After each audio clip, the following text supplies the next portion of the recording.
नमस्कार बच्चों।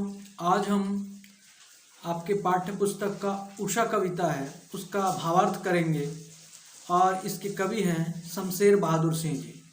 शमशेर बहादुर सिंह जी बिंब धर्मी कवि हैं, अर्थात वे ऐसे ऐसे शब्दों का प्रयोग करते हैं जिससे एक चित्र बन जाता है। तो इस पाठ में हम देखेंगे, इस पाठ में कवि ने सूर्योदय के समय प्रातः काल में जो प्रकृति में परिवर्तन होता है उसका यहाँ पर वर्णन किया है और उन परिवर्तनों को, प्रकृति को ग्रामीण जनजीवन से जोड़ने का प्रयास किया है। तो बहादुर जी अपने आप को उर्दू और हिंदी दोनों का कवि मानते हैं, दोनों भाषाओं के संधि स्थल पर अपने आप को खड़ा पाते हैं। तो हम इस पाठ में देखते हैं। पहला पद्यांश देखिएगा। प्रातः नभ था बहुत नीला शंख जैसे, भोर का नभ राग से लिपा हुआ चौका अभी गीला पड़ा है। हाँ, इसमें देखिएगा कठिन शब्द ज़्यादा नहीं है। भोर सूर्योदय का समय जो होता है उसे कहते हैं, वही चूल्हा चौका रसोई। ठीक है, तो इसका संदर्भ लिखने के लिए आपको कवि का नाम पता होना चाहिए। कवि हैं शमशेर बहादुर सिंह जी, उषा पाठ से लिया गया है। अब प्रश्न देखिएगा कि इस पद्यांश में कवि ने सूर्योदय के समय प्रकृति में होने वाले परिवर्तन का मनोहारी चित्रण किया है कि प्रातःकाल सूर्योदय से पहले आकाश बहुत नीला दिखाई दे रहा था, मानो नीला शंख हो जो अभी अभी समुद्र से निकला हुआ हो, और वातावरण में ओस की बूंदों के कारण नमी था, आकाश में कुछ सफ़ेदी था। तो ऐसा लग रहा था मानो किसी गृहिणी ने अभी अभी गीले राख से चूल्हा चौका को अर्थात रसोई को लिपा हुआ हो। ठीक है, हुआ।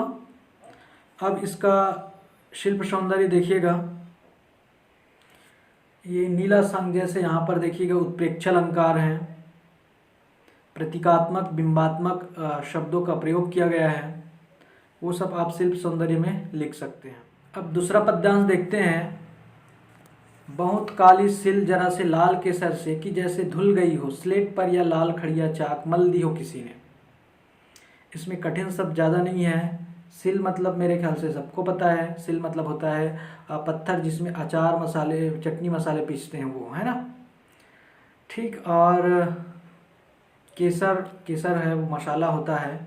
ठीक है, स्लेट जो बच्चे प्राइमरी स्कूल के बच्चे लिखते हैं पट्टी, है ना, वो स्लेट। लाल खड़िया चौक ही है, ऐसा कलम चौक।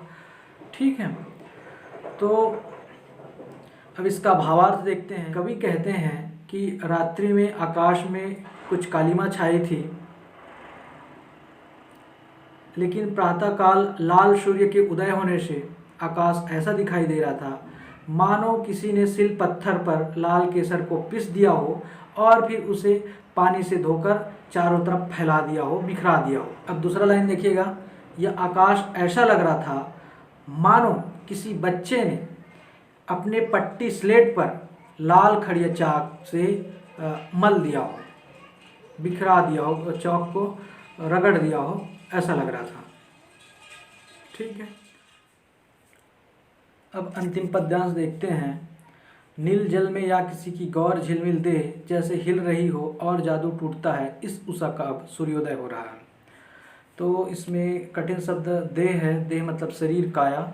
ठीक है, और उषा मतलब वही सूर्योदय। अब इसका भावार्थ देखते हैं। कवि कहते हैं कि प्रातःकाल उषा के समय सूर्य धीरे धीरे उदय हो रहा था, तब नीला आकाश ऐसा दिख रहा था मानो नीले जल में कोई सुंदर वर्ण वाली स्त्री, गोरे अंगों वाली सुंदर स्त्री स्नान कर रही हो और नदी के जल हिलने के कारण उसके गोरे अंग है वह हिल रहे हो, ऐसा प्रतीत हो रहा था। और धीरे धीरे पूर्णतः सूर्योदय हो जाता है।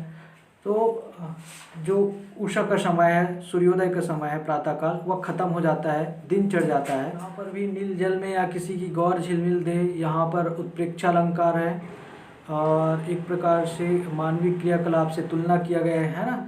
एक सुंदर स्त्री है वो स्नान कर रही है, तो यहाँ पर मानवीकरण अलंकार भी हैं। ठीक है, तो इस प्रकार ये पाठ है वो समाप्त होते हैं।